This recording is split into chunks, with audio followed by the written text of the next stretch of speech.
എൻ്റെ പ്രിയപ്പെട്ട സഹോദരങ്ങളെ, സഹോദരിമാരെ, നല്ല മഴ, ഔലിയാക്കന്മാരുടെ മഹത്വം ഇന്നിപ്പോ ഞാനിപ്പോ നേരിട്ട് അനുഭവിച്ചിട്ട് വരുന്ന ആളാ.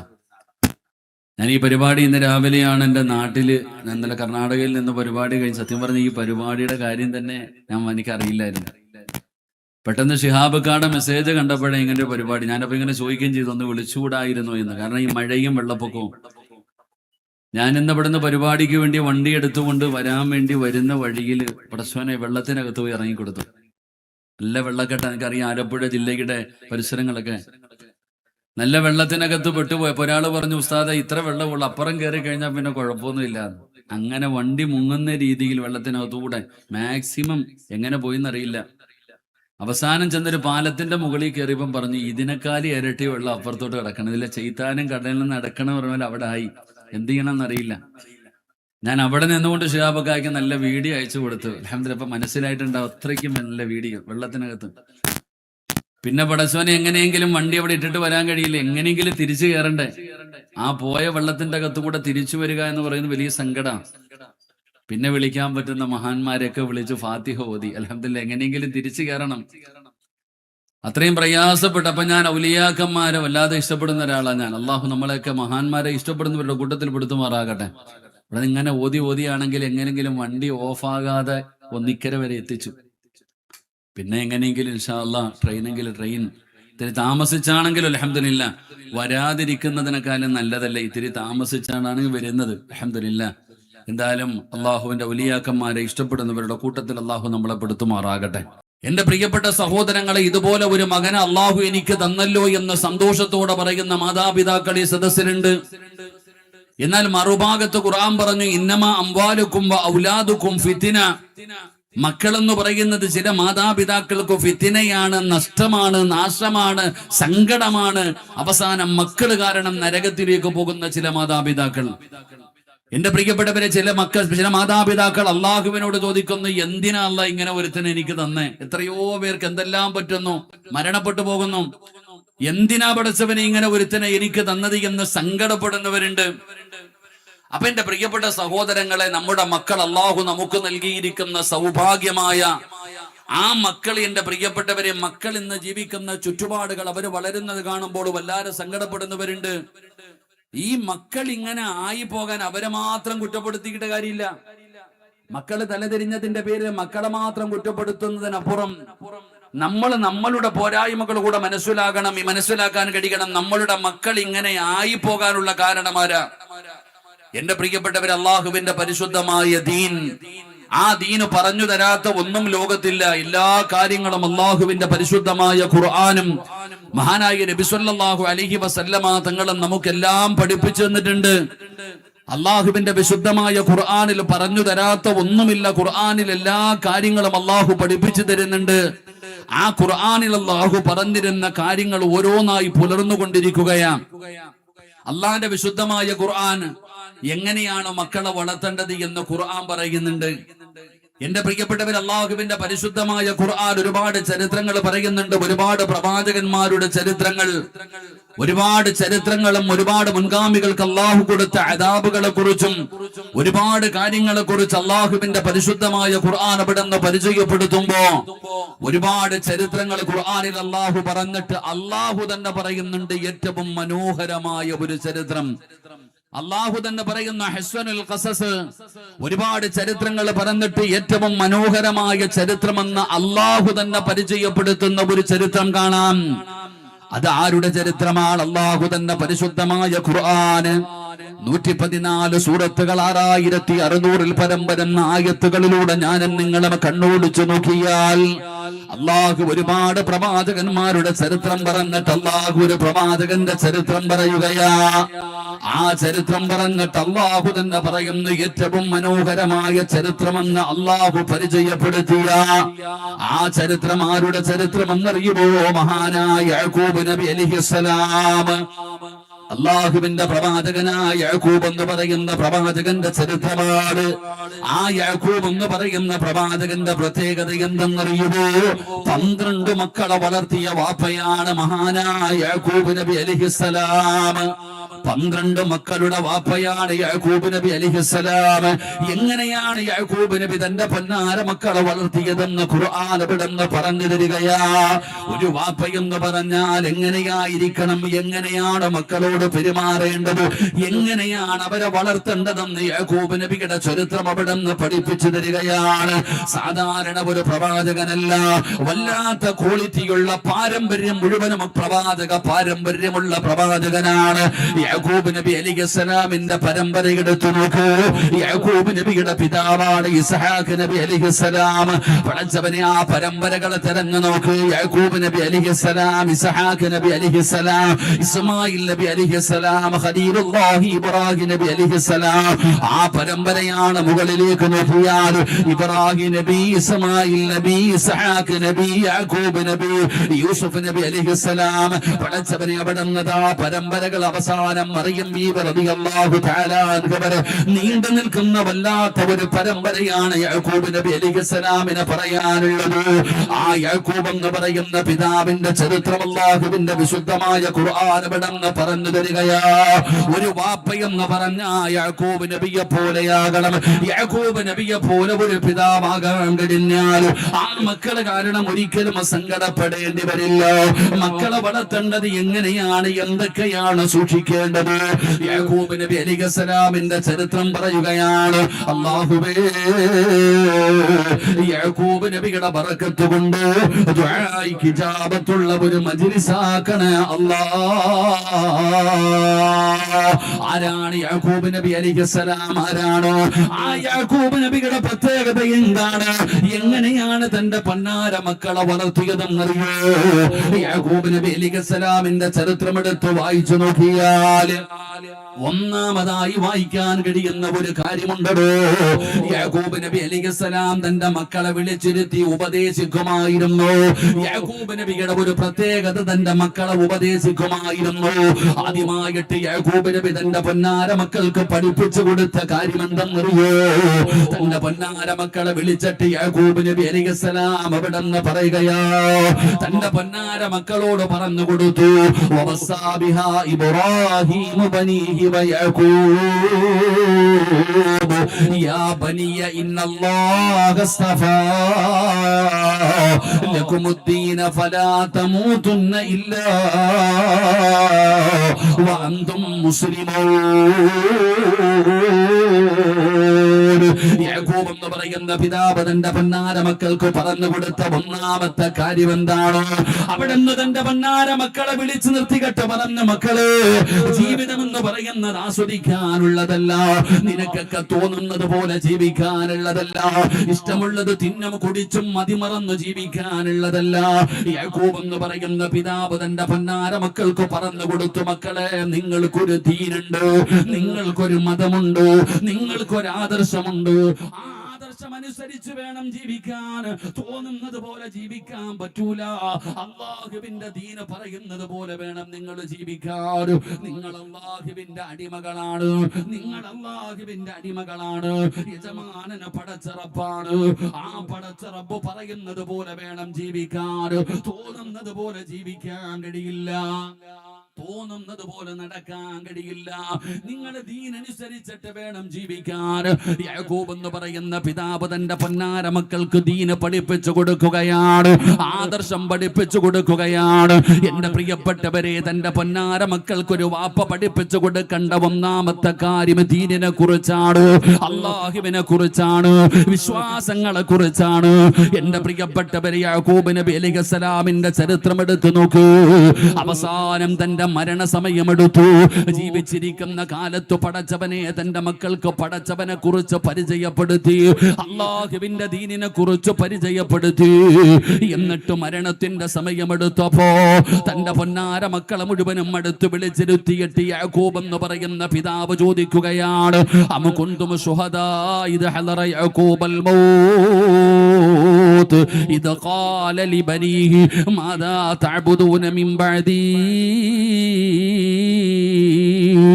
തന്റെ പൊന്നാര മക്കളെ വിളിച്ചിരുത്തിയിട്ട് പിതാവ് ചോദിക്കുന്ന മക്കളെ, ജീവിച്ചിരിക്കുന്ന കാലത്തു നിങ്ങൾ ആരെയാണ് ആരാധിക്കേണ്ടതെന്ന്, ഏത് മതമാണ് മുറുകെ പിടിക്കേണ്ടതെന്ന് ഞാൻ നിങ്ങൾക്ക് എല്ലാവർക്കും പഠിപ്പിച്ചു തന്നിട്ടുണ്ട്. വാപ്പ മരിക്കാൻ പോവുകയാണ്, വാപ്പ മരിക്കാൻ പോവുകയാണ്. വാപ്പ മരണപ്പെട്ട് കഴിഞ്ഞ എന്റെ പൊന്നുമക്കൾ ആരെയാണ് ആരാധിക്കുന്നത്? അങ്ങോട്ട് ചോദിക്കുകയാണ്. അവരെ കൊണ്ട് തന്നെ മറുപടി പറയിപ്പിക്കുകയാണ്. ഞാൻ മരിച്ചു കഴിഞ്ഞാൽ നിങ്ങൾ ആരെയാണ് ആരാധിക്കുന്നത്? യാക്കൂബ് എന്ന് പറയുന്ന പിതാവിന്റെ ചോദ്യം കേട്ടപ്പോ മക്കള് പറഞ്ഞ മറുപടി, വാപ്പാ വാപ്പ ഒരിക്കലും പേടിക്കേണ്ട കാര്യമില്ല, അല്ലാഹുവിനെ മറന്നുകൊണ്ടൊന്നുമില്ല പിതാവേ. അവിടെ നിന്ന് പറഞ്ഞു കൊടുക്കുന്ന ഇബ്രാഹിം നബി അലൈഹിസ്സലാം, ഇസ്മായിൽ നബി അലൈഹിസ്സലാം, ഇസ്ഹാഖ് നബി അലൈഹിസ്സലാം, ആ പാരമ്പര്യമായി കൈമാറി വന്ന അല്ലാഹുവിന്റെ പരിശുദ്ധമായ ദീനുണ്ടല്ലോ, അതിൽ നിന്ന് ഒരു അണുമണി പോലും അങ്ങോട്ടും ഇങ്ങോട്ടും വ്യത്യാസമില്ല. നിങ്ങൾ ആരെയാണോ ആരാധിച്ചത്, ഏത് റബ്ബിനെയാണോ ആരാധിച്ചത്, അതേ റബ്ബിനെ തന്നെയാ ഞങ്ങളും ആരാധിക്കുന്നത്. യാക്കൂബ് എന്ന് പറയുന്ന പിതാവ് തന്റെ പൊന്നാര മക്കളുടെ മറുപടി കേട്ടപ്പോ അവിടെ നിന്ന് പുഞ്ചിരിക്കുന്ന മുഖത്തോടെ സന്തോഷവാനായി ലോകത്തോട് വിട പറഞ്ഞു എന്ന് ചരിത്രം പറയുമ്പോ ഈ വയല് കേൾക്കാൻ വന്നിരിക്കുന്ന എന്റെ പ്രിയപ്പെട്ട ഉപ്പമാരെ, എന്റെ പ്രിയപ്പെട്ട സഹോദരിമാര്, ആദ്യമായിട്ട് മക്കളോടുള്ള കടമ അള്ളാഹിനെ കുറിച്ച് പരിചയപ്പെടുത്തലാ, ദീനിനെ കുറിച്ച് പഠിപ്പിച്ചു കൊടുക്കണം, ആദർശത്തെ കുറിച്ച് പഠിപ്പിച്ചു കൊടുക്കണം. ആദർശമെന്ന് പറയുന്നതിന്റെ പ്രിയപ്പെട്ടവരെ നിസാരമായിട്ടുള്ള ഒരു കാര്യമല്ല. ആദർശമെന്ന് പറയും, ആദർശം പറഞ്ഞു കൊടുക്കൽ ഉസ്താദന്മാരുടെ പണി മാത്രമല്ല. ആദർശമെന്ന് പറഞ്ഞു കൊടുക്കൽ, ആദർശം പഠിപ്പിച്ചു കൊടുക്കൽ ഓരോ മുസ്ലിമിന്റെയും കടമയാണോ. അള്ളാഹുവിന്റെ പ്രവാചകൻ സ്വല്ലല്ലാഹു അലൈഹി വസല്ലമ തങ്ങൾ 1400 കൊല്ലം മുമ്പ്, 1500 കൊല്ലം മുമ്പ് അള്ളാഹുവിന്റെ പ്രവാചകൻ തന്റെ ഹജ്ജത്തുൽ വിദാ എന്ന് പറയുന്ന അവസാന പ്രഭാഷണത്തിൽ ലക്ഷോപലക്ഷം വരുന്ന സ്വഹാബത്തിനോട് അള്ളാഹുവിന്റെ പ്രവാചകൻ ദീൻ പറഞ്ഞു കൊടുത്തു, സ്വഹാബാ ബല്ലിഗാനി വലവായ, ഇന്നിവിടെ നിന്ന് നിങ്ങൾ കേട്ട ഈ ദീനുണ്ടല്ലോ, ലോകത്തിന്റെ നാനാഭാഗങ്ങളിൽ പോയി പകർന്നു കൊടുക്കണം. അങ്ങനെ ഏതു ഭാഗത്തേക്കാണോ അവരുടെ കുതിരകൾ നിന്നത്, ആ ഭാഗത്തേക്ക് അവർ പ്രബോധനവുമായി കടന്നു പോവുകയാണ്. അങ്ങനെ പ്രവാചകന്റെ സഹാബത്ത് അതാ പ്രബോധനമായി ലോകത്തിന്റെ നാനാഭാഗങ്ങളിലേക്ക് കടന്നുപോയി. പരമ്പരകൾ കൈമാറി ആ ദീനുണ്ടല്ലോ, ആ ആദർശമുണ്ടല്ലോ, നിന്റെ വാപ്പയിലൂടെ നിന്റെ കയ്യിലേക്ക് എത്തിയിരിക്കുകയാ. ആ ആദർശം നിന്റെ മക്കൾക്ക് പഠിപ്പിച്ചു കൊടുക്കല് നിന്റെ കടമയാണ്. ആദർശമെന്ന് പറഞ്ഞാൽ അമാനത്താ. വാപ്പ ആദർശമെന്ന് പറയുന്നത് അമാനത്താ. അത് പകർന്നു കൊടുക്കേണ്ടത് നിങ്ങളുടെ ഓരോരുത്തരുടെയും കടമയാണ്, കടപ്പാടാണ്. ഇത് മക്കൾക്ക് പഠിപ്പിച്ചു കൊടുക്കണം സഹോദരാ. കാരണം എന്റെ പ്രിയപ്പെട്ട സഹോദരങ്ങള്, ഇന്ന് പടച്ചവനെ ആദർശം എന്താണെന്ന് ഒരാൾക്ക് പോലും അറിയില്ല. ഒരു വീടിന്റെ അകത്ത് പോലും ഒത്തൊരുമയില്ലടോ. വാപ്പയ്ക്ക് ഒരു ആദർശമാണ്, ഉമ്മയ്ക്ക് മറ്റൊരാദർശമാണ്, മക്കൾക്ക് മറ്റൊരാദർശമാണ്. പടച്ചവനെ വീടിന്റെ അകത്ത് പോലും പരസ്പരം വിശ്വാസത്തിന്റെ വിഷയത്തിൽ യോജിപ്പില്ലാതെ പോവുകയാണ്. വീടിന്റെ അകത്ത് പോലും പരസ്പരം തല്ലാണ്. പടച്ചവനെ അതാ റമളാൻ വരുമ്പോ, നബിദിനം വരുമ്പോ, തറാവീഹ് വരുമ്പോ, പടച്ചവനെ അതാ ഓരോ ദിനങ്ങൾ കടന്നു വരുമ്പോഴും റജബും ശഅബാനിലൊക്കെ നോമ്പുകളൊക്കെ കടന്നു വരുമ്പോ എന്റെ പ്രിയപ്പെട്ടവരെ വീടിന്റെ അകത്ത് പോലും വാപ്പയും ഉമ്മയും പരസ്പരം തർക്കമാണ്. ഒരാള് പറയുന്നു ഇല്ല എന്ന്, ഒരാള് ചോദിക്കുന്നു തെളിവെവിടെ എന്ന്. എന്റെ പ്രിയപ്പെട്ട സഹോദരങ്ങളെ, സഹോദരിമാര്, യാക്കൂബ് എന്ന് പറയുന്ന പിതാവ് തന്റെ പൊന്നാര മക്കൾക്ക് പറഞ്ഞു കൊടുത്ത ഒന്നാമത്തെ കാര്യം അള്ളാഹുവിനെ കുറിച്ച് പരിചയപ്പെടുത്തി, അള്ളാഹുവിന്റെ ദീൻ എന്താണെന്ന് പഠിപ്പിച്ചു കൊടുത്തു. അള്ളാഹുവേ പഠിക്കാനുള്ള ഭാഗ്യം തരണേ അല്ലാ. ഒരു വാപ്പ തന്റെ മക്കൾക്ക് പഠിപ്പിച്ചു കൊടുക്കണം. ആദർശം എന്ന് പറഞ്ഞാൽ എന്താ? നമ്മുടെ ആദർശം അതൊരു അമാനത്താടോ? ദീനെന്ന് പറയുന്നത് അള്ളാഹുവിനെ കുറിച്ചും ദീനിനെ കുറിച്ചും മക്കൾക്ക് പരിചയപ്പെടുത്തണം. ഇത് വാപ്പയുടെ ജോലിയാ. അതിന് വാപ്പയ്ക്ക് ആദ്യം ദീൻ അറിയണ്ടേ? വാപ്പയ്ക്ക് ഇങ്ങനെ ചാടി നടക്കാൻ ഒരു വീടിന്റെ അകത്തു പോലും പടച്ചവനെ തറാവീഹ് 20 8 അടി നടക്കുക. ഇപ്പൊ റബീഉൽ അവ്വൽ വരുന്നു, നബിദിനം ഉണ്ടോ ഇല്ലേ, മൗലിദുണ്ടോ ഇല്ലേ, എല്ലാത്തിലും തർക്കം. ഇതെന്തുകൊണ്ടാണ് ഞാൻ നിങ്ങളോട് പറയുന്നതെന്നറിയോ? നിങ്ങൾ ഭയപ്പെടേണ്ട ഒരു കാര്യമുണ്ട്. ഈ കള്ളുകുടിയും കഞ്ചാവും ലഹരിയൊന്നും അല്ലടോ. നമ്മൾ ഭയപ്പെടേണ്ട ഒരു കാര്യമുണ്ട്. ഇന്നത്തെ നമ്മുടെ മക്കൾ അവർക്ക് ദീനുമായിട്ട് ബന്ധമില്ലാതെ പോകുന്നു. അവർ അള്ളാഹുവിന്റെ പരിശുദ്ധമായ ദീൻ പഠിക്കുന്നത് വേറെ പല രീതിയിലൂടെയാ. നബി സല്ലല്ലാഹു അലൈഹി വസല്ലമ തങ്ങൾ പറഞ്ഞു, എന്റെ സമുദായം 73 വിഭാഗമാകും. എന്റെ സമുദായം 73 വിഭാഗമാകും. ആ 73 വിഭാഗത്തിൽ 72 വിഭാഗവും നരകത്തിലാണെന്ന് മഹാനായ ആദരവായ പ്രവാചകൻ നബി മുഹമ്മദ് മുസ്തഫ ഉറക്കെ പറഞ്ഞു. നബി മുഹമ്മദ് മുസ്തഫ സല്ലല്ലാഹു അലൈഹി വസല്ലമ തങ്ങൾ പറഞ്ഞു, എന്റെ ഉമ്മത്ത് 73 വിഭാഗം. നമ്മൾ മറ്റുള്ളവന്റെ കാര്യം പറയണ്ട, നമ്മൾ എന്തിനാ വല്ലവന്റെ കാര്യം പറയുന്നേ? 73 വിഭാഗമാകും എന്റെ സമുദായം. ആ 73-ൽ 72 നരകത്തില. ആകെ സ്വർഗത്തിൽ പോകുന്നത് ഒരേ ഒരു വിഭാഗം. അള്ളാഹു നമുക്ക് ഈമാൻ തരുമാറാകട്ടെ. അള്ളാഹ് ഈമാൻ തരുമാറാകട്ടെ. ആകെ സ്വർഗത്തിൽ പോകുന്ന എത്ര വിഭാഗം? ഒരേ ഒരു വിഭാഗം. ബാക്കി 72 നരകത്തില. അള്ളാഹു നമ്മളെ കാക്കുമാറാകട്ടെ. ഈ സ്വർഗത്തിൽ പോകുന്ന ഒരു വിഭാഗം ആരാന്ന് ചോദിച്ച ഈ 72 പറയും ഞങ്ങളാണ്. ഈ സ്വർഗത്തിൽ പോകുന്ന ഒരു വിഭാഗം ആരാ? ഒരു ദിവസം 2 വഖത്ത് നമസ്കാരമേ ഉള്ളൂ എന്ന് പറയുന്നവനും പറയും ഞങ്ങളാ. ഈ മഹാന്മാരെ കുറ്റം പറയുകയും കളിയാക്കുകയും ചെയ്യുന്നവനും പറയും ഞങ്ങളാ. ഇവിടെ എല്ലാവരും പറയുന്ന ഞങ്ങളെന്നാ. എന്റെ പ്രിയപ്പെട്ട സഹോദരങ്ങളെ, എല്ലാവരും പറയുന്ന ഞങ്ങൾ മാത്രം. ബാക്കിയുള്ളവരൊക്കെ പോകാം. എന്റെ പ്രിയപ്പെട്ട സഹോദരങ്ങൾ, അവരാരാണെന്ന് മനസ്സിലാക്കാൻ കഴിയണം. അങ്ങനെ എല്ലാവരും ഒന്നും പോകില്ല. ആ 72 കാരണം ഇന്നത്തെ കുട്ടികൾ പ്രഭാഷണങ്ങൾ, ഏതെങ്കിലും പ്രഭാഷണ ക്ലിപ്പുകളോ ഏതെങ്കിലും മലയാള പുസ്തകങ്ങളോ വായിച്ചിട്ടല്ലടാ മക്കളെ ദീൻ പഠിക്കേണ്ടത്. ഇതറിയില്ല മക്കൾക്ക്, അത് പഠിപ്പിച്ചു കൊടുക്കണം. എന്താണ് ദീൻ എന്ന് പഠിപ്പിച്ചു കൊടുക്കണം. ആ സ്വർഗത്തിൽ പോകുന്ന വിഭാഗം ആരാണെന്ന് പഠിപ്പിച്ചു കൊടുക്കണം. എന്റെ പ്രിയപ്പെട്ട സഹോദരങ്ങൾ, ആ സ്വർഗത്തിലേക്ക് കടന്നു പോകുന്ന ഒരു വിഭാഗമാണ് അഹ്ലു സുന്നത്തി വൽ ജമാഅ. അള്ളാഹുവിന്റെ പ്രവാചകൻ സല്ലല്ലാഹു അലൈഹി വസല്ലമ തങ്ങൾ, സ്വഹാബത്ത്, താബിഈങ്ങള്, തബഉ താബിഈങ്ങള്, ഇമാമുമാർ, ഔലിയാക്കന്മാര്, സയ്യിദന്മാര്, പണ്ഡിതന്മാർ, ആ പരമ്പരകൾ കൈമാറി വന്നിരിക്കുന്ന പരിശുദ്ധമായ ദീൻ, ആ ആദർശം, ആ പരമ്പരകൾ കൈമാറി വന്നിരിക്കുന്ന പരിശുദ്ധമായ ദീൻ ഉണ്ടല്ലോ, ആ ആദർശം അവർക്കാണ് അഹ്ലു സുന്നത്തി വൽ ജമാഅ എന്ന് പറയാ. പച്ച മലയാളത്തിൽ പറഞ്ഞ സുന്നികൾ എന്ന് വിളിക്കുക. അള്ളാഹു നമുക്ക് ഈമാൻ തരുമാറാകട്ടെ. ആ കടന്നു പോകുന്ന ഒരു വിഭാഗം അവര് തന്നെയാ. അതിലാർക്കും സംശയമൊന്നുമില്ല. എന്റെ പ്രിയപ്പെട്ട സഹോദരങ്ങളെ, നമുക്ക് പറയാം, നമ്മൾ പറഞ്ഞ വാക്കുകൾ കാലം മാറുന്നതിനനുസരിച്ച് പറഞ്ഞ വാക്കു മാറ്റുന്നവരല്ല സുന്നികൾ. പറഞ്ഞെടുത്ത് തന്നെ നിൽക്കും. എത്ര കൊല്ലം കഴിഞ്ഞാലും പറഞ്ഞെടുത്ത് തന്നെ ആ പറഞ്ഞ ആദർശത്തിനകത്ത് ഒരിക്കലും വെള്ളം ചേർക്കൂല, മാറ്റൂല. എന്റെ പ്രിയപ്പെട്ട സഹോദരങ്ങളെ, നമ്മൾ ഇന്നത്തെ കുട്ടികൾ വല്ലാതെ പേടിക്കണം. കാരണം ഇന്നത്തെ കുട്ടികൾ വല്ലാതെ ചിന്തിച്ചു തുടങ്ങിയിരിക്കുന്നു, അമിതമായി ചിന്തിക്കുന്നു, കടന്ന് ചിന്തിക്കുന്നു. 2 ദിവസം മുമ്പ് ഒരു സഹോദരനെ വിളിച്ചിട്ട്, എന്റെ പ്രിയപ്പെട്ടവരെ, ഓൻ എന്റെ അടുത്തൊരു സംശയം ചോദിച്ചു. എടാ, ഞാൻ പറഞ്ഞു അള്ളാന്റെ ഖുർആനിലുള്ളതല്ലേ, ഖുർആനിൽ തെറ്റുപറ്റിയാ തിരുത്തണ്ടേ ഉസ്താദെ? അപ്പൊ ഞാൻ ചോദിച്ചു, നീ ആരെയാടാ തിരുത്തുന്നത്? അള്ളാനെ തിരുത്താൻ വരെ തയ്യാറാകുന്ന മക്കൾ. അള്ളാഹു കാത്തിരക്ഷിക്കുമാറാകട്ടെ. എവിടെ എത്തിയടോ? എവിടെ എത്തി? നമ്മൾ പേടിക്കണം. ഇതൊക്കെ ചോദിക്കുമ്പോൾ നിങ്ങൾ ചോദിക്കാൻ, ഇതൊക്കെ പറയുമ്പോൾ ഇന്നത്തെ കുട്ടികൾ ചോദിക്കും, ഉസ്താദെ, ഈ പറയുന്ന വിഭാഗത്തിന്റെയൊക്കെ ഏറ്റ തലപ്പത്തിലിരിക്കുന്ന തങ്ങളും ഉസ്താദന്മാരൊക്കെ അല്ലേ, നിങ്ങളെ പോലെ താടിയും തഴമ്പുള്ളവരൊക്കെ അല്ലേ ഇതൊക്കെ പറഞ്ഞുകൊണ്ട് നടക്കുന്നതെന്ന്. അള്ളാഹു നമ്മളെയൊക്കെ കാത്തിരക്ഷിക്കുമാറാകട്ടെ. ആമീൻ പറഞ്ഞോ? അള്ളാഹു നമ്മളെയൊക്കെ കാത്തിരക്ഷിക്കുമാറാകട്ടെ. എടാ, താടിയും തഴമ്പും നോക്കിയിട്ടല്ല മനുഷ്യനെ വിലയിരുത്തേണ്ടത്. ഇന്ന് എന്റെ പ്രിയപ്പെട്ടവരെ, കാരണം ഇതിന്റെയൊക്കെ തലപ്പത്തിലിരിക്കുന്ന ആൾക്കാർ മുഴുവനും താടിയും തഴമ്പും നിസ്കാരത്തഴമ്പും കയ്യിൽ ഷാളും തസ്ബീഹും എല്ലാം കൊണ്ട് നടക്കുന്നവരാ. പക്ഷെ എല്ലാത്തിനെയും ഒന്നും പരിഗണിക്കാൻ പറ്റൂല. എല്ലാവരെയും ഒന്നും പരിഗണിക്കാൻ പറ്റൂല. അള്ളാഹുവിന്റെ പ്രവാചകൻ സല്ലല്ലാഹു അലൈഹി വസല്ലമ തങ്ങൾ പറഞ്ഞു, ആകാശത്തിന്റെ കീഴിൽ നടക്കുന്നതിൽ ഏറ്റവും നല്ല മനുഷ്യൻ അതൊരു ആലിമാണെന്ന് നബി മുഹമ്മദ് മുസ്തഫ. ആകാശത്തിന്റെ കീഴിൽ നടക്കുന്നതിൽ ഏറ്റവും നല്ല മനുഷ്യനാരാ? നിങ്ങൾ വെടി കൊണ്ടതുപോലെ ഇരിക്കാതെ മറുപടി പറയട. ആരാ? പച്ച മലയാളം പറ. ആരാ? ഉസ്താദന്മാര്. ആരാ? ആകാശത്തിന്റെ കീഴിൽ നടക്കുന്നതിൽ ഏറ്റവും നല്ല മനുഷ്യന്മാരാരാ? അസൂയ നോക്കിയപ്പോ പറയാൻ ഒരു മടി പോലെ പറ. ആരാപ്പാ? ആരാ താത്തമാരെ? ഉസ്താദന്മാര്. അള്ളാഹു ഞങ്ങളെയൊക്കെ ആ കൂട്ടത്തിൽ പെടുത്തുമാറാകട്ടെ. ആകാശത്തിന്റെ കീഴിൽ നടക്കുന്നതിൽ ഏറ്റവും നശിച്ചവനാരാ? നിങ്ങൾ എന്താ ഇങ്ങനെ ഇരിക്കണേ? നിങ്ങൾക്ക് പറയണമെന്നുണ്ട്, പക്ഷെ എന്തെങ്കിലും ഒരു പേടി. ആരാ താത്താമാരെ? ആകാശത്തിന്റെ കീഴിൽ നടക്കുന്നതിൽ ഏറ്റവും നല്ലവനും ആലിമ, ഏറ്റവും വൃത്തികെട്ടവനും ആലിമ. അള്ളാഹു കാക്കുമാറാകട്ടെ. ഏറ്റവും മോശമായവനും ആലിമ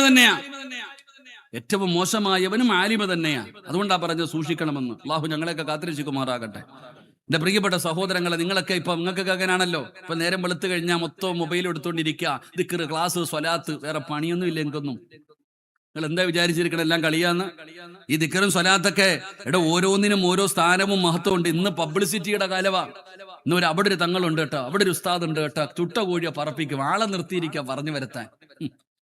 നിങ്ങളിങ്ങനെ പബ്ലിസിറ്റി കൊടുക്കാം, അവിടെ പോയാൽ മതി, അവിടെ പോയാൽ മതി, അവിടെ പോയാൽ മതി എന്ന് പറഞ്ഞാൽ വേണ്ടി ആള് ഓൺലൈനിൽ കാടി താടിയും തഴമ്പും ഉണ്ടെങ്കിൽ കയറി ഇരുന്ന് കഴിഞ്ഞാൽ പടച്ചവൻ ആരിരുന്നാലും നിങ്ങൾ കൂടെ ഇരിക്കും. അങ്ങനെ ആയിപ്പോയി നിങ്ങളുടെ അവസ്ഥ. ലൈവാണോടാ റാഫി? അൺലിസ്റ്റല്ലേ? കുഴപ്പമില്ല, ക്ലിപ്പ് ഇറങ്ങുന്ന എവിടാന്ന് അറിയില്ല. നാളെ എന്റെ തന്തയ്ക്കും വിളിക്കും. കാരണം ഞാൻ ഉള്ളത് പറയും, അള്ളാഹുദ്ദീൻ പറയാൻ ഭാഗ്യം തരുമാറാകട്ടെ. നേരം വെളുത്ത് കഴിഞ്ഞാൽ ഇതങ്ങോട്ട് ഇരിക്കും. എല്ലാം ഇരുന്ന് കഴിഞ്ഞാൽ ദിക്റും ദുആ എന്തോ പുണ്യകർമ്മം ചെയ്യണ പോലെ. നിങ്ങൾക്ക് മനസ്സിലാക്കേണ്ടത് ഓരോന്നിനും ഓരോ സ്ഥാനവും ഓരോ കാര്യങ്ങളുണ്ട്. പെങ്ങളെ ചുമ്മാതെ ചെയ്യാനുള്ള കാര്യമല്ല. നീ രാവിലെ നേരം വെളുത്ത് കഴിഞ്ഞാ ഇപ്പൊ നിങ്ങളൊക്കെ തലയിലും തുണിയിട്ട് ഫർദായി വിട്ട് അദബും മര്യാദയോടുകൂടി ഈ മജ്ലിസിൽ ഇരിക്കുന്നു. അള്ളാഹു നിങ്ങൾക്ക് പ്രതിഫലം തരുമാറാകട്ടെ. ആമീൻ പറ. അള്ളാഹു പ്രതിഫലം കൊടുക്കുമാറാകട്ടെ.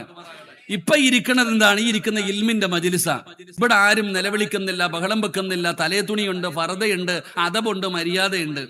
എന്നാൽ നിങ്ങൾ നാളെ രാവിലെ വീട്ടിൽ പോയി നോക്കിക്കേ, അടുക്കളയിൽ ചെമ്പിന്റെ സൈഡിൽ ഫോൺ ഓണാക്കി വെച്ചിട്ട് ഇത് തെക്കും വടക്കും നടക്കും, തലയിലുമില്ല. അള്ളാഹു കാത്തിരിക്കുമാറാകട്ടെ. വീടിന്റെ സൈഡിൽ ഈ ഫോൺ ഓണാക്കി വെച്ചിട്ട് താത്ത ഇങ്ങനെ തെക്കു വടക്ക് നടക്കാം. അതിനിടെ എന്തെല്ലാം പണി ചെയ്യും. ഇതൊരു ഒരു മജ്ലിസ് എന്ന് പറയും, അതിനൊരു സ്ഥാനമുണ്ട് പെങ്ങളെ. എന്തിനുണ്ടല്ലോ, നീ അടങ്ങി ഒതുങ്ങി ഒരിടത്തിരിക്ക്. അടങ്ങി ഒതുങ്ങി ഒരിടത്ത് ഇരുന്നിട്ട് നീ ചെയ്യ, അതൊക്കെ നല്ല കാര്യം. അതിനപ്പുറം നീ ഇങ്ങനെ കിടന്നിട്ട് ഇങ്ങനെ കാണിക്കുക. എന്നിട്ട് എന്താണോ ഒന്നോ പടച്ചോനെ, പണ്ട് ഒരു ചരട് ഓതണമെങ്കിൽ ഉസ്താദിന്റെ അടുക്ക വരും. അങ്ങനല്ലേ? ഒരു ചരട് ഓണെങ്കിൽ ഉസ്താദിന്റെ അടുത്ത് പോവില്ലേപ്പാ? നിങ്ങൾ എന്തോ പോവില്ലേ? ഉസ്താദ് ഇത്തിരി വെള്ളം ഓതിത്താന്ന് പറഞ്ഞ് പോവില്ലേ? ഇപ്പൊ ആരെങ്കിലും പോകുന്നുണ്ടോ? എന്റെ വീടിന്റെ പരിസരത്ത് ഞാനൊരു വീട്ടിൽ രോഗിയായി കിടക്കുന്ന ഒരാളെ കാണാൻ പോയി. അവിടെ പോയപ്പോ അയൽവാസിയായ താത്ത ഓടി വരുന്നു. ഓടി വന്നിട്ട് പറഞ്ഞു, എടി എന്റെ ആട് ഇന്നലെ മുതൽ ഒന്നും തിന്നുന്നില്ലെന്ന്. അല്ല, 2 ദിവസമായിട്ട് എന്റെ ആടൊന്നും കഴിക്കുന്നില്ലെന്ന്. ഉടനെ മോളെ ആ വെള്ളം എടുത്തിട്ട് വരാൻ പറഞ്ഞു. പെണ്ണകത്ത് പോയിട്ട് ഒരു പാത്രത്തിനകത്ത് വെള്ളം എടുത്തുകൊണ്ട് വന്നു. എന്നാ ഇത് കൊണ്ടുപോയി കൊടുത്താൽ മതി പറഞ്ഞങ്ങ് വിട്ടു. എനിക്കൊന്നും മനസ്സിലായില്ല. ഞാൻ പിന്നീട് ചോദിച്ചു, ആ വെള്ളം ഏതാന്ന്? ആ എടുത്തു കൊടുത്ത വെള്ളം ഏതാന്ന് ചോദിച്ചപ്പോ അത് രാവിലെ ഏതോ ഓൺലൈനിൽ ഇരുന്ന് മജ്ലിസിൽ ഇരുന്ന് ഓതി വെച്ച വെള്ളവാ. അള്ളാഹു കാത്തിരിക്കുമാറാകട്ടെ. ഏതോ ഓൺലൈനിലൂടെ കേട്ടിട്ട് ഓതി വെച്ച വെള്ളം. എവിടെ എത്തിയിരിക്കുന്നു നിങ്ങൾ? എന്തിനാ നീ ഉസ്താദന്മാരുടെ ഒക്കെ പുറകെ പോകുന്നത്? എന്തിനാ? നിനക്ക് തന്നെ ഒരു ആയത്തെ കുറിച്ച് ഓതിയാ പോരെ? എന്തിനാ ഈ വേറെ ഓതാൻ നടക്കുന്നത്? ഈ മൊബൈലിലൂടെ ഒക്കെ നോക്കിയിട്ട് ഓതുന്നതിന് പകരം ഫാത്തിഹ ഓതിയാ പോരെ? അതിനേക്കാളും വലിയ മരുന്നൊന്നും ഇല്ലല്ലോ. ഫാത്തിഹ ഓതിയാ പോരെ? ഒരു ആയത്തുൽ കുർസി ഓതിയാ പോരെ? നീ എന്തിനാ ഈ ഷോ കാണിക്കുന്നേ? എന്റെ പ്രിയപ്പെട്ടവരെ, ആത്മീയ ചൂഷണങ്ങൾ നടക്കുന്ന കാലം. അള്ളാഹു കാത്തിരക്ഷിക്കുമാറാകട്ടെ. ഈ പബ്ലിസിറ്റിക്ക് നിൽക്കുന്നവരുടെ അടുത്ത് പോകേ ചെയ്യരുത്. അള്ളാന്റെ ഔലിയാക്കന്മാർ ആരെന്നറിയോ? മഹാന്മാരാരെന്നറിയോ? അവരുടെ കറാമത്തുകൾ മറ്റുള്ളവർ അറിയുന്നത് അവർ ആഗ്രഹിക്കില്ല. ഇത് പരസ്യം കൊടുക്കാൻ നിൽക്കിയ ആള്. എന്റെ പ്രിയപ്പെട്ടവർ, അള്ളാഹുവിന്റെ ഔലിയാക്കന്മാർ, മഹാന്മാരായ ആലിമി, അവരുടെ കറാമത്തുകൾ അള്ളാഹു അവർക്ക് കൊടുക്കുന്ന വലിയൊരു അനുഗ്രഹമാണ്. ആ കറാമത്തും മറ്റുള്ളവർ അറിയുന്നത് അവർ ആഗ്രഹിക്കുന്നില്ല. ജീവിച്ചിരിക്കുന്ന കാലത്ത് ഞാനൊരു ചരിത്രം പറയാം. അള്ളാഹു പഠിക്കാൻ ഭാഗ്യം തരുമാറാകട്ടെ. എന്റെ പ്രിയപ്പെട്ടവരെ, സ്വഹാബത്തിന്റെ കാലഘട്ടങ്ങളിൽ മഴയില്ല, വല്ലാത്ത ക്ഷാമം. മഴയില്ലാതെ വല്ലാതെ ക്ഷാമമായപ്പോ മഴ കിട്ടുന്നതിന് വേണ്ടി ദുആ ചെയ്യാൻ വേണ്ടി എല്ലാവരും ഒരുമിച്ച് കൂടിയിട്ട് മഴയ്ക്ക് വേണ്ടി ദുആ ചെയ്തു. മഴ പെയ്തില്ല. അന്ന് രാത്രി ഒരാള് പള്ളിക്കകത്ത് കിടക്കുകയാ. ഒരാള് പള്ളിക്കകത്ത് കിടക്കുന്ന സമയം മുടിയൊക്കെ ജടപിടിച്ച കീറിപ്പറഞ്ഞ വസ്ത്രവും ധരിച്ച് ഒരു കുള്ളനായ മനുഷ്യൻ, കറുത്ത ഒരു മനുഷ്യൻ പള്ളിക്കകത്ത് കയറി വന്നു. നേരെ വന്നിട്ട് 1-ാമത്തെ സഫിൽ നിന്നുകൊണ്ട് ഇബാദത്ത് ചെയ്യാൻ തുടങ്ങി. കുറെ നേരം ഇബാദത്തെല്ലാം കഴിഞ്ഞു. അദ്ദേഹം ഇങ്ങനെ തിരിഞ്ഞു നോക്കി, പടച്ചോൻ, ഒരാള് പള്ളിക്കകത്ത് കിടക്കുന്നുണ്ട്, ഓൻ ഉറങ്ങട്ടെ എന്ന് വിചാരിച്ചു മിണ്ടാതിരുന്നു. അവസാനം ഉറങ്ങി എന്ന് മനസ്സിലായപ്പോ അനക്കൊന്നുമില്ല, മിണ്ടാതെ കിടക്കുന്നു. അപ്പൊ ഉറങ്ങി എന്നുള്ള ധാരണയിൽ ഈ മനുഷ്യൻ അള്ളാഹുവിന്റെ മുമ്പിൽ കൈ ഉയർത്തിയിട്ട് പറഞ്ഞു, പടച്ചോനെ, ഞാൻ ഈ കൈ താഴ്ത്തിയിട്ട് ഇവിടെ നിന്ന് എഴുന്നേക്കുന്നതിന് മുമ്പ് നീ മഴ തന്നിരിക്കണം. അള്ളാഹിനോട് പറയാ, പടച്ചവനെ, ഞാൻ ഇരിക്കുന്ന സ്ഥലത്ത് നിന്ന് ദുആ ചെയ്തിട്ട് എഴുന്നേക്കുന്നതിന് മുമ്പ് നീ മഴ തരണം. ഈ കിടക്കട ചങ്ങാതി ചിരിക്ക, ഇവൻ ആരാടാ? ഇന്ന് നേരം വെളുത്തപ്പോ ഈ നാട് മുഴുവനും അള്ളാന്റെ മുമ്പിൽ ഒരു സ്ഥലത്ത് ഒരുമിച്ച് കൂടി ദുആ ചെയ്തിട്ട് മഴ പെയ്തിട്ടില്ല. ഇവൻ ആരടാ? ഒരൊറ്റ ഇരുത്തിട്ട് ഇവിടെ നിന്ന് എഴുന്നേക്കുന്നതിന് മുമ്പ് മഴ വേണമെന്ന് അള്ളാനെ കൽപ്പിക്കുന്ന ഇവൻ ആരാ? ചിരി വന്നു എനിക്ക്. അദ്ദേഹം പറയാ, എനിക്ക് ചിരി വന്നു, മിണ്ടാതെ കിടന്നു. അദ്ദേഹം ഇങ്ങനെ ദുആ ചെയ്യുന്നുണ്ട്. എന്റെ പ്രിയപ്പെട്ട സഹോദരങ്ങളെ, ആ മനുഷ്യൻ ദുആ ചെയ്തിട്ട് എഴുന്നേൽക്കുന്നതിന് മുമ്പേ മഴ പെയ്തു. അദ്ദേഹം എഴുന്നേൽക്കുന്നതിന് മുമ്പേ മഴ പെയ്തു. ചോദിച്ചതുപോലെ മഴ പെയ്തു. ഉടനെ എഴുന്നേറ്റു, നിസ്കാരം തുടങ്ങി. സുബഹി വരെ ഇബാദത്ത്. അങ്ങനെ സുബഹി നമസ്കാരം കഴിഞ്ഞിട്ട് ഈ മനുഷ്യൻ പള്ളിയിൽ നിന്ന് വീട്ടിലേക്ക് ഇറങ്ങി പോകുമ്പോ പുറകിൽ ഇങ്ങനെ പോയി.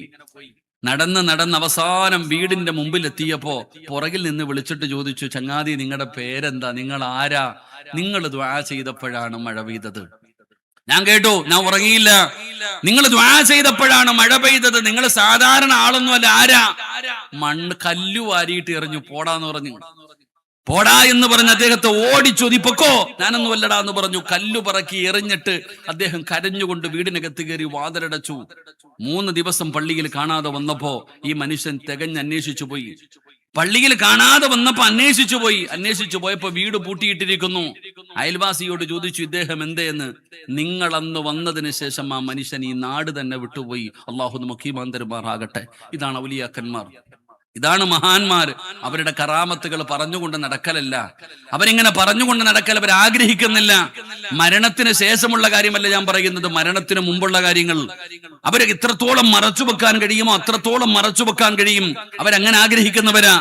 അതുകൊണ്ട് എന്റെ പ്രിയപ്പെട്ട സഹോദരങ്ങളെ, സഹോദരിമാരെ, നാം മനസ്സിലാക്കേണ്ടത് ഈ ആദർശം, അള്ളാഹുവിന്റെ ദീൻ അവിടെയും ഇവിടെയും പോയി വീഴാൻ പാടില്ല.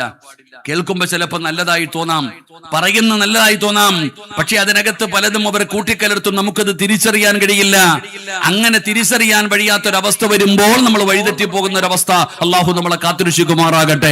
എന്റെ പ്രിയപ്പെട്ടവരെ, ഞാൻ പറയുന്നത് ആദർശം മുറുകെ പിടിച്ചു ജീവിക്കണം. ഇത് പറയുമ്പോ നിങ്ങളിൽ പലരും ചോദിക്കാറുണ്ട്, ഉസ്താദെ നമ്മളിപ്പോ എന്ത് ചെയ്യാനാ, നമ്മളെ മക്കളെ കഴിവിന്റെ പരമാവധി സുന്നിയായി തന്നെ വളർത്തി, പക്ഷെ സൗദിയിൽ ഒന്ന് പോയിട്ട് വന്നപ്പോഴത്തേക്ക് അവനിപ്പോ തറാവീഹ് 8 ആയി പോയി ഉസ്താദെ. അല്ലെങ്കിൽ പടച്ചവനെ മഹാന്മാരും മൗലിദും റാത്തീബും എല്ലാം അവനിന്ന് തെളിവുകൾ ചോദിക്കുന്ന ഒരു അവസ്ഥയിലേക്ക് എത്തി. തന്റെ മക്കൾ കാരണം വല്ലാതെ സങ്കടപ്പെടുന്നവരോട് എന്റെ പ്രിയപ്പെട്ട സഹോദരങ്ങളെ, അള്ളാഹുവിന്റെ പരിശുദ്ധമായ ഖുർആൻ വിടുന്ന് പറയുകയാ, വാപ്പാ നിന്റെ രക്തത്തിൽ പിറന്നു എന്ന് പറഞ്ഞിട്ട്, പെങ്ങളെ നീ പ്രസവിച്ചു എന്ന് പറഞ്ഞിട്ട് മക്കളാകണമെന്നില്ല പെങ്ങള്. ഞാനൊരു തെളിവ് പറഞ്ഞു തരാ. മഹാനായ നൂഹ് നബി അലൈഹിസ്സലാം 950 വർഷക്കാലം ദഅവത്ത് നടത്തിയ പ്രവാചകനാണ് നൂഹ് നബി അലൈഹിസ്സലാം. ആ നൂഹ് എന്ന് പറയുന്ന പ്രവാചകന്റെ ചരിത്രം അല്ലാഹു പറയുകയാണ്. തൂഫാൻ എന്ന് പറയുന്ന ജലപ്രളയമുണ്ടായപ്പോ തന്റെ പൊന്നാര അല്ലാഹുവിനെ കൊണ്ട് വിശ്വസിച്ചവരുമായി കപ്പലിന്റെ അകത്ത് മഹാനായ നൂഹ് നബി അലൈഹിസ്സലാം ഇങ്ങനെ പോവുകയാണ്. അപ്പോഴാണ് തന്റെ പൊന്നാര മകൻ, സ്വന്തം മകന് പടച്ചവനെ വെള്ളത്തിന്റെ അകത്ത് കിടന്ന് മുങ്ങുകയാണ്. നൂഹ് നബി അലൈഹിസ്സലാം അവിടെ നിന്ന് വിളിക്കുന്നു, യാ ബുനയ്യ, ഉപ്പാട പൊന്നുമോനെ, ഇത് അല്ലാഹുവിന്റെ അദാബാടാ. ഇത് സാധാരണ മഴയും വെള്ളപ്പൊക്കവുമല്ല, ഇത് പടച്ച റബ്ബിന്റെ അദാബ് ഇറങ്ങിയിരിക്കുകയാണ്. മര്യാദയ്ക്ക് ഉപ്പ പറയുന്നതനുസരിക്കൂ. ഉപ്പാട പൊന്നുമകൻ ഉപ്പാട കൂടെ കപ്പലിന്റെ അകത്ത് കയറൂ. ഉപ്പാന്റെ ആദർശം മുറുകെ പിടിക്കണ. തന്റെ പൊന്നാര മകനോട് മഹാനായ നൂഹ് നബി അലൈഹിസ്സലാം അവിടെ നിന്ന് തന്റെ പൊന്നാര മകനോട് പറഞ്ഞപ്പോ ആ തലതിരിഞ്ഞ മകൻ പറഞ്ഞു, വാപ്പാടെ പണി നോക്കിക്കോ. വെള്ളപ്പൊക്കമുണ്ടായാൽ ആ കാണുന്ന മലയുടെ മുകളിൽ കയറി ഞാൻ രക്ഷപ്പെടും. വാപ്പാടെ കാര്യം നോക്കിക്കോ. അല്ലാഹുവേ, മഹാനായ നൂഹ് നബി അലൈഹിസ്സലാം തന്റെ പൊന്നാര മകൻ അവിടെ നിന്ന് പറയുന്ന ചരിത്രം ഖുർആൻ പറയുകയാ. അവസാനം തന്റെ പൊന്നാര മകന് തൂഫാൻ എന്ന് പറയുന്ന ജലപ്രളയത്തിൽ കിടന്നു മുങ്ങിച്ചാകുമ്പോ, തന്റെ പൊന്നാര മകന് വെള്ളത്തിൽ കിടന്നു മുങ്ങിച്ചാകുമ്പോ ഒരു പിതാവാണല്ലോ നൂഹ് നബി അലൈഹിസ്സലാം അല്ലാഹുവോട് ചോദിച്ചു, അല്ലാ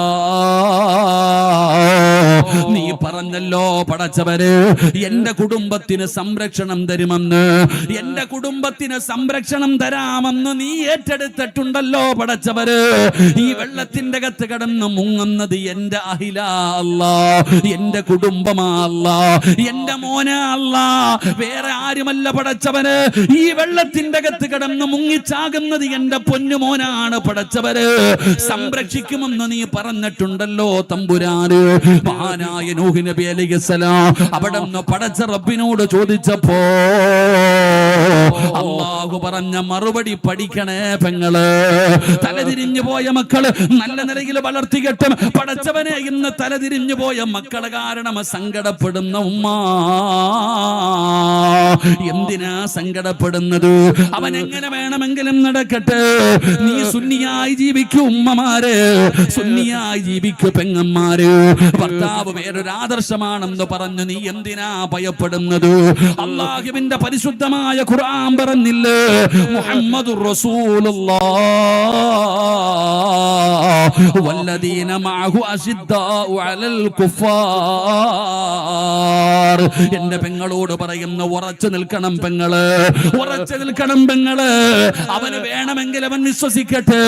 നീ സുന്നിയായി തന്നെ ജീവിക്ക്, നീ മൗലിദ് പാരായണം ചെയ്യ്, നീ മഹാന്മാരെ സിയാറത്ത് ചെയ്യ്, മഹാന്മാരെ സ്നേഹിക്കൂ പെങ്ങളെ. നീ യഥാർത്ഥ നിന്റെ പാതയിലൂടെ പരമ്പരകൾ കൈമാറി വന്ന ദീൻ മുറുകെ പിടിച്ചുകൊണ്ട് ജീവിക്കൂ പെങ്ങള്. മക്കളെ തലതിരിഞ്ഞെന്ന് പറഞ്ഞു സങ്കടപ്പെടണ്ട. അല്ലാഹു നൂഹ് നബിയോട് പറഞ്ഞ വാക്കെന്തെന്നറിയോ? അല്ലാഹു നൂഹ് നബിയോട് പറഞ്ഞ വാക്കെന്തെന്നറിയോ? നൂഹ് നബി അല്ലാഹുവിനോട് ചോദിച്ചു, എന്റെ കുടുംബത്തിന് സംരക്ഷണം തരുമെന്ന് നീ വാഗ്ദാനം ചെയ്തിട്ടുണ്ട്. ഈ വെള്ളത്തിൽ കിടന്ന് ചാകുന്നത് എന്റെ മകൻ തന്നെയാ പടച്ചവന്. അല്ലാഹു പറഞ്ഞ മറുപടി, നൂഹേ വലൈസ മിൻ അഹ്ലിക, അവൻ നിന്റെ കുടുംബമല്ല നൂഹേ. സ്വന്തം രക്തത്തിൽ പിറന്ന മകൻ തന്നെയാണ്. എന്നിട്ടും അല്ലാഹു ആദർശം വേറെയായപ്പോ, വിശ്വാസം വേറെയായപ്പോ അല്ലാഹു പറഞ്ഞു വിട്ടേക്ക് നൂഹേ, അവൻ നിന്റെ കുടുംബക്കാരനല്ല എന്ന് അല്ലാഹുവിന്റെ വിശുദ്ധമായ ഖുർആൻ അവിടെന്ന് പറയുമ്പോ എന്റെ പ്രിയപ്പെട്ടവരോട് പറയുന്നു, ആദർശമെന്ന് പറയുന്നത് അമാനത്താ. അത് പടച്ചവനെ നിങ്ങൾ മുറുകെ പിടിക്കണേ, അത് പരമ്പരകൾക്ക് പകർന്നു കൊടുക്കണേ. അല്ലാഹുവിന്റെ ദീൻ നിങ്ങളുടെ മക്കൾക്ക് പരിചയപ്പെടുത്തു കൊടുക്കൂ. ആരാണ് ഔലിയാക്കന്മാർ? ആരാണ്? അല്ലാഹുവിന്റെ ഒരു ആരിഫിനെ കുറിച്ച് നമ്മൾ ഇന്ന് പറഞ്ഞല്ലോ. ഇവിടെ ഒരുമിച്ച് കൂടിയത് ആർക്കാണ്? സാധാരണ ഒരു വ്യക്തിക്ക് വേണ്ടിയല്ലല്ലോ. അല്ലാഹു ഇഷ്ടപ്പെട്ട ഒരു മഹാന്റെ പേരിലല്ലേ ഒരുമിച്ച് കൂടിയത്. കളിയാക്കുന്നവര് കളിയാക്കട്ടെ, ട്രോളണ്ടവര് ട്രോളട്ടെ. പെങ്ങളെ ഉറച്ചു നിൽക്കണം ചെറുപ്പക്കാരാ. എന്റെ പ്രിയപ്പെട്ടവരോട് പറയുകയാണ്, യാക്കൂബ് എന്ന് പറയുന്ന പിതാവ് തന്റെ പൊന്നാര മക്കൾക്ക് പറഞ്ഞു കൊടുത്ത ഒന്നാമത്തെ അറിവ് ആദർശമായിരുന്നു, ദീനായിരുന്നു. മക്കളെ തോന്നുന്നത് പോലെ നടക്കരുത്, ദീന് പറയുന്നത് പോലെ വേണം ജീവിക്കാൻ, ദീന് മുറുകെ പിടിച്ച് വേണം ജീവിക്കാൻ. അങ്ങനെ ദീന് മുറുകെ പിടിച്ച് ജീവിച്ചാലേ നിങ്ങൾക്ക് നല്ല മരണം അല്ലാഹു തരൂ. അതുകൊണ്ട് എന്റെ പ്രിയപ്പെട്ടവരോട് പറയുകയാ, യാക്കൂബ് എന്ന് പറയുന്ന പിതാവ് തന്റെ മക്കൾക്ക് ആദർശം പഠിപ്പിച്ചു കൊടുത്തു. അല്ലാഹുവേ, മരിക്കുന്ന കാലം വരെ നിന്റെ ദീൻ മുറുകെ പിടിച്ചിട്ട് ആദർശം മുറുകെ പിടിച്ച് ജീവിക്കാൻ ഞങ്ങൾക്ക് നീ ഭാഗ്യം തരണേ അല്ലാ. ആദർശം മുറുകെ പിടിച്ച് ജീവിക്കാൻ അള്ളാഹു നമുക്ക് ഭാഗ്യം തരുമാറാകട്ടെ. ഉറക്കപ്പർ അള്ളാഹു ഭാഗ്യം തരുമാറാകട്ടെ. ഉറക്കപ്പർ അള്ളാഹു ഭാഗ്യം തരുമാറാകട്ടെ. ഞാൻ കൂടുതൽ അതിനെക്കുറിച്ച് കടക്കുന്നില്ല. കൂടുതൽ പറഞ്ഞു കഴിഞ്ഞാൽ പിന്നെ നമ്മൾ അങ്ങോട്ട് മനസ്സിന്റെ ഉള്ളിലൊക്കെ പുറത്തേക്ക് വരും. ഇതിന് കൂടുതൽ വിശദീകരിക്കാൻ പോയി കഴിഞ്ഞാൽ എന്റെ പ്രിയപ്പെട്ടവരെ അകത്ത് കിടക്കണൊക്കെ പുറത്തു വരും. എന്തിനാ വെറുതെ? അള്ളാഹു നമുക്കൊക്കെ നല്ലത് പഠിക്കാൻ അള്ളാഹു ഭാഗ്യം തരുമാറാകട്ടെ. മഹാനായ യാക്കൂബ് നബി അലൈഹിസ്സലാം 12 മക്കളെ വളർത്തിയ വാപ്പയാ. യാക്കൂബ് നബി അലൈഹിസ്സലാമിന്റെ രണ്ടാമത്തെ പ്രത്യേകത, യാക്കൂബ് നബിയുടെ 11ാമത്തെ മകനാണ് യൂസുഫ് എന്ന് പറയുന്ന ചെറിയ കുട്ടി. ആ യൂസുഫ് എന്ന് പറയുന്ന ചെറിയ മകൻ ഒരു ദിവസം രാവിലെ വാപ്പാനെ കാണാൻ വന്നു. ഉറക്കത്തിൽ എഴുന്നേറ്റ് വരിക. ഉറക്കത്തിൽ നിന്ന് എഴുന്നേറ്റ് തന്റെ പിതാവിന്റെ ചാരത്തേക്ക് കടന്നു വന്നു മഹാനായ യൂസുഫ് നബി അലൈഹിസ്സലാം. ആ യൂസുഫ് എന്ന് പറയുന്ന മകൻ വാപ്പാന്റെ അടുക്കലേക്ക് കടന്നു വന്നിട്ട് അവിടെ നിന്ന് വാപ്പയോട് പറഞ്ഞൊരു കാര്യമുണ്ട്. ഒരു 3 സ്വലാത്ത് സ്വല്ലല്ലാഹു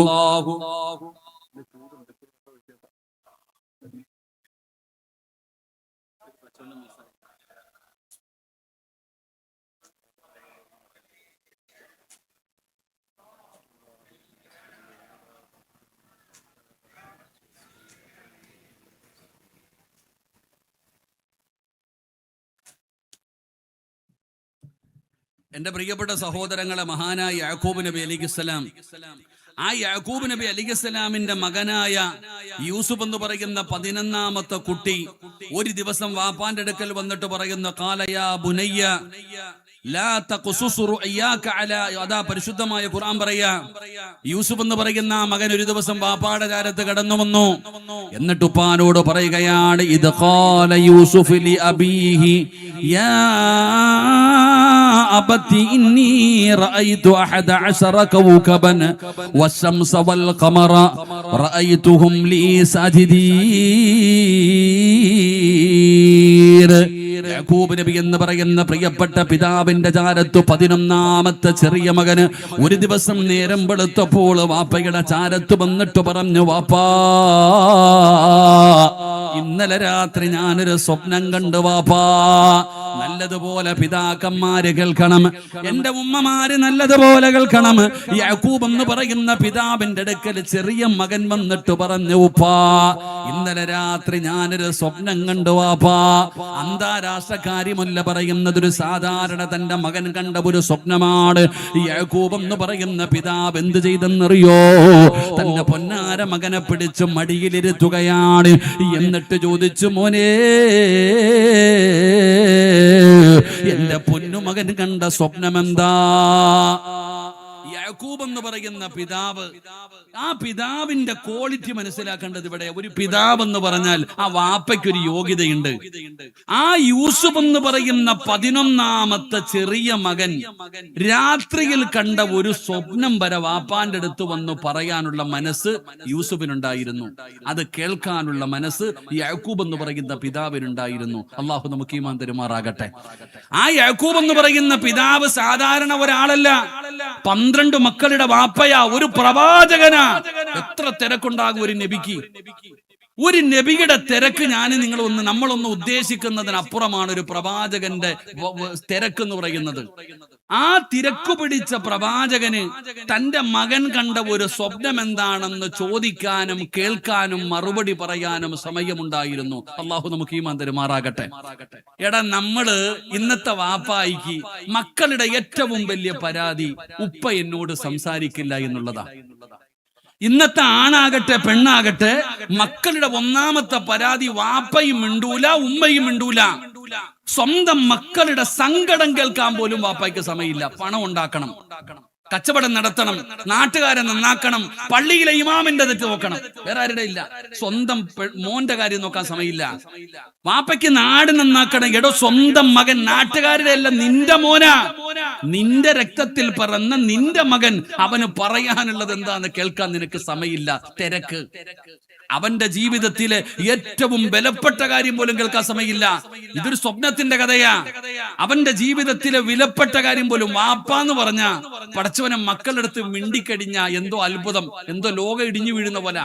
ഹിറ്റ്ലറെ പോലെയാ വാപ്പ നടക്കണേ. ആരോടും മിണ്ടത്തില്ല, മക്കളോട് മിണ്ടാറില്ല, മകന്റെ മുഖത്ത് നോക്കിക്കിട്ടൊന്ന് ചിരിക്കുക പോലുമില്ല.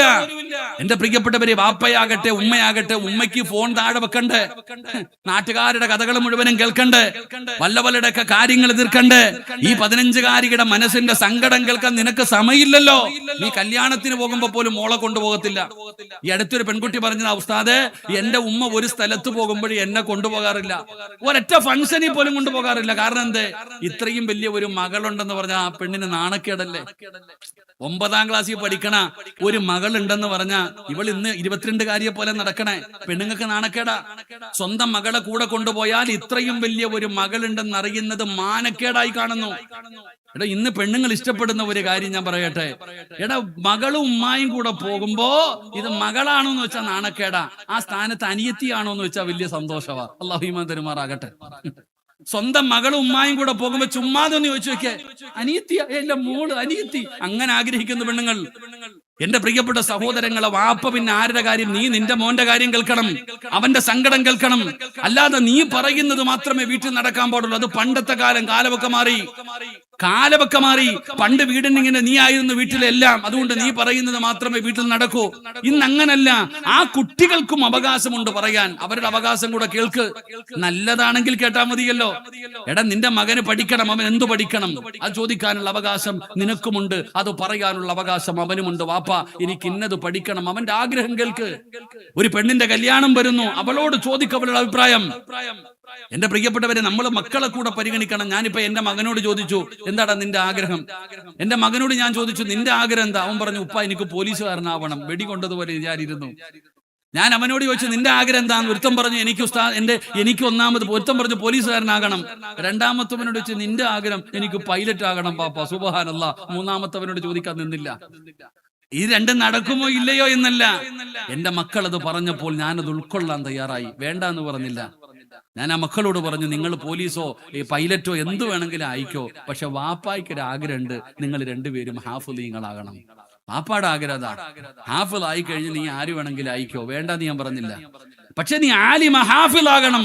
അള്ളാഹുവിന്റെ വിശുദ്ധമായ ഖുർആൻ മുഴുവനും പഠിക്കണം. അള്ളാഹു എന്റെ മക്കളെ ഹാഫിളീങ്ങളാക്കി തരുമാറാകട്ടെ. ഒരാമി പറ, അള്ളാഹു ഹാഫിളീങ്ങളാക്കി തരുമാറാകട്ടെ.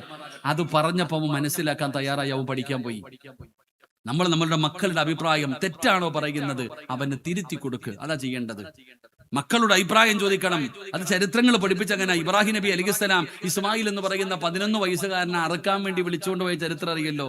അറക്കാൻ വേണ്ടി തീരുമാനിച്ചപ്പോ മകനെ വിളിച്ചിട്ട് ചോദിച്ചു, മോനെ, ഉപ്പച്ചി ഇന്നലെ രാത്രി ഒരു സ്വപ്നം കണ്ടടാ, നിന്നെ അറുത്തു കൊടുക്കാൻ അള്ളാഹു പറഞ്ഞിരിക്കുന്നു, നിന്റെ അഭിപ്രായം എന്താ? ഇവിടെ 25കാരനോട് ചോദിക്കത്തില്ല. ആ 11 വയസ്സിന് താഴെ പ്രായമുള്ള മകനോട് ചോദിച്ചു, നിന്നെ അറുത്തു കൊടുക്കാൻ അള്ളാഹു പറഞ്ഞിരിക്കുന്നു, നിന്റെ അഭിപ്രായം എന്താ? മകൻ എന്താ പറഞ്ഞത്? പാപ്പാ, ഇഫ്അൽ മാ തുഅ്മർ സതജിദുനി ഇൻഷാ അല്ലാഹ്. അള്ളാഹു പറഞ്ഞ എന്താന്ന് വെച്ചാൽ അനുസരിച്ചേക്കാൻ. അതാ മക്കള്. എന്റെ പ്രിയപ്പെട്ട സഹോദരി, നീ നിന്റെ മകളോട് സംസാരിക്കുക. അവളുടെ മനസ്സിന്റെ ഉള്ളിൽ ഒരുപാട് സങ്കടങ്ങളുണ്ട്. അവളുടെ മനസ്സിന്റെ ഉള്ളിൽ ഒരുപാട് സങ്കടങ്ങളുണ്ട്. അത് ആരോടെങ്കിലും ഒന്ന് തുറന്നു പറയണമെങ്കിൽ നീ അവളുടെ മുമ്പിൽ ഒന്ന് ഇരിക്കണം. നിന്റെ മകളോട് നീ സംസാരിക്ക്. നെഞ്ചത്തടിച്ചിട്ട് കാര്യമില്ല. അവസാനം വല്ലയിടത്തും പോയി പെട്ടുപോയതിന്റെ പേരിൽ സങ്കടപ്പെട്ടിട്ട് കാര്യമില്ല. മക്കളുടെ സങ്കടം കേൾക്കാൻ നിനക്ക് സമയം ഉണ്ടാകണം. നാട്ടുകാരെ വിട്ടേരെ, തൊഴിലുറപ്പ് പണിയൊക്കെ വിട്ടേരെ, അതൊക്കെ വിട്.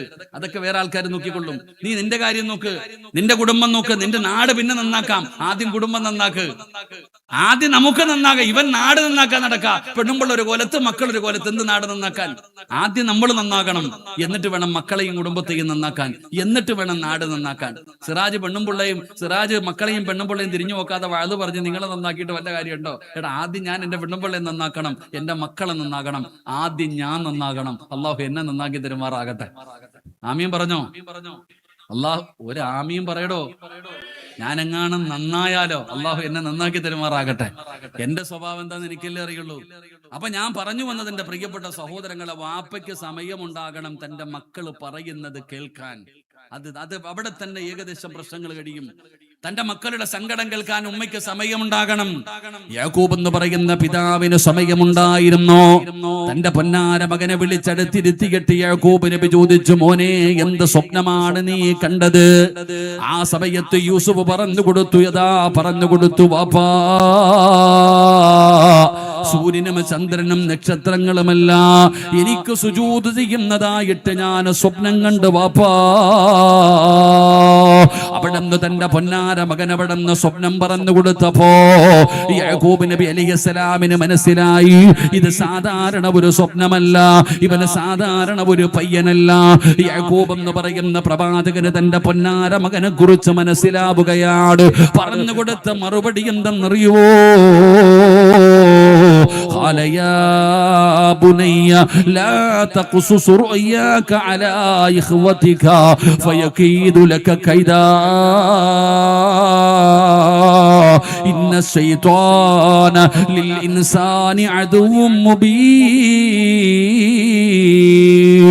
നല്ലതുപോലെ കേൾക്കണേ പെങ്ങന്മാര്. അതാ യാക്കൂബ് എന്ന് പറയുന്ന പിതാവ് തന്റെ 11ാമത്തെ മകൻ വന്നിട്ട് പറഞ്ഞു, വാപ്പാ, ഇന്നലെ രാത്രി സൂര്യനും ചന്ദ്രനും നക്ഷത്രങ്ങളുമല്ല എനിക്ക് സുജൂദ് ചെയ്യുന്നതായി ഞാൻ സ്വപ്നം കണ്ടു എന്ന് പറഞ്ഞപ്പോ യാക്കൂബ് നബിക്ക് മനസ്സിലായി, ഇവന് സാധാരണ ഒരു പയ്യനല്ലെന്ന്. പടച്ചവനെ മനസ്സിലായപ്പോ ആ പിതാവ് പറഞ്ഞു കൊടുത്ത മറുപടിയാണടോ ഈ കാലഘട്ടത്തിൽ ജീവിക്കുന്ന നമ്മൾ പഠിക്കേണ്ടത്. നമ്മൾ പഠിക്കേണ്ട ഒരു കാര്യമാണ്. എന്റെ പ്രിയപ്പെട്ടവരെ, യാക്കൂബ് എന്ന് പറയുന്ന പിതാവ് പറഞ്ഞു, മോനെ ലാ തഖ്സുസ് റുയാക അലാ ഇഖ്വതിക ഫയകീദു ലക കൈദാ ഇന്ന ശൈത്വാന ലിൽ ഇൻസാനി അദുവ്വും മുബീൻ. വാപ്പ, ഞാൻ ഇങ്ങനെ ഒരു സ്വപ്നം കണ്ടു എന്ന് പിതാവിന്റെ അടുക്കൽ തന്റെ പൊന്നാര മകൻ പോയി പറഞ്ഞപ്പോ വാപ്പ പറഞ്ഞു കൊടുത്ത ഒരു മറുപടി, അള്ളാഹു പഠിക്കാൻ ഭാഗ്യം തരുമാറാകട്ടെ, അള്ളാഹു പഠിക്കാൻ ഭാഗ്യം തരുമാറാകട്ടെ. വാപ്പ പറഞ്ഞു കൊടുത്തു, മോനെ, ഈ സ്വപ്നം കണ്ട കാര്യം നീ നാട്ടുകാരോട് പറയരുത്, അയൽവാസികളോട് പറയരുത്, കൂട്ടുകാരോട് പറയരുത് എന്നല്ല പറഞ്ഞ്. യാക്കൂബ് എന്ന് പറയുന്ന പിതാവ് പറഞ്ഞു, ഇത് നിന്റെ സഹോദരങ്ങളോട് പോലും പറയാൻ പാടില്ല. അള്ളാഹു നമുക്ക് ഈമാൻ തരുമാറാകട്ടെ.